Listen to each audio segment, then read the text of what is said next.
has a friend who is addicted to watching pornography, and he wants to repent. You know, brothers and sisters, a few days ago I got a call from a college student, and he was about to commit suicide.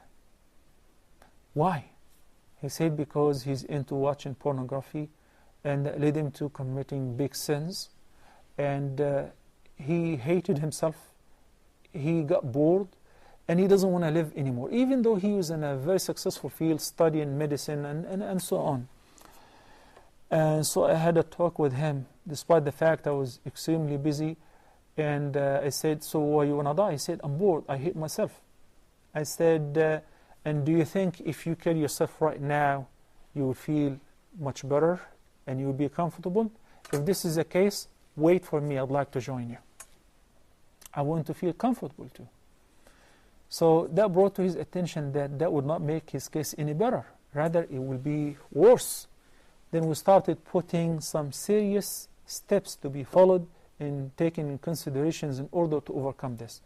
One, the Prophet ﷺ said, look, I can talk to you forever about قُلْ لِلْمُؤْمِنِينَ يَغُضُّوا مِنْ أَبْصَارِهِمْ وَيَحْفَظُوا فُرُوجَهُم. The command of lowering the gaze. I can talk to you about chastity. I can talk to you about all of that. But now we need some serious measures to be taken in order to defeat. It's not only the shaitan now, it is some inner evil desire. And in order to avail that, you need to do the following.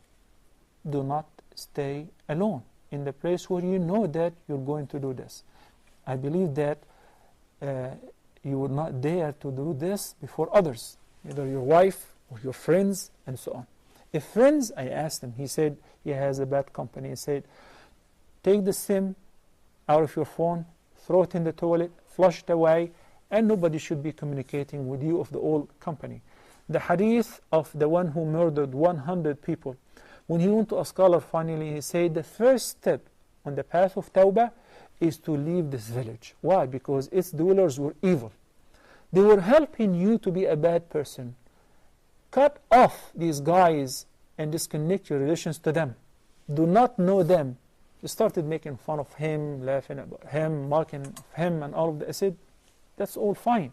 If you want to be treated, none of them should enter your house. And from now on, you should live with some righteous people, whether in the dome or in your flat.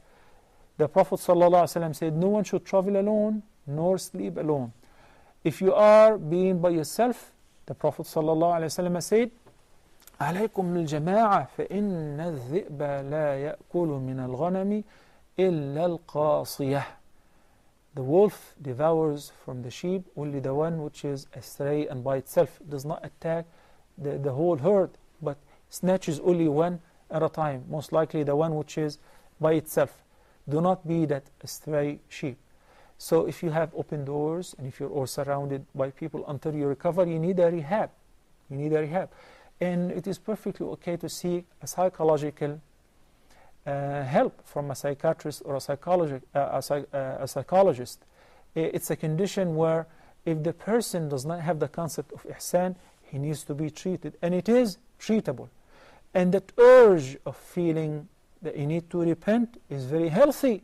So utilize that. Do not get sucked into this evil practice. And guess what? No matter how many times you fall into the pit, get up, repent, and try to recover. Do not give up. And ask Allah subhanahu wa ta'ala a lot in your dua, in your sujood. May Allah help you to overcome this problem. And the best of advices, of course, is to get married to a woman who would suffice you and will protect you and help you to be a righteous man. غفر الله لنا ولكم.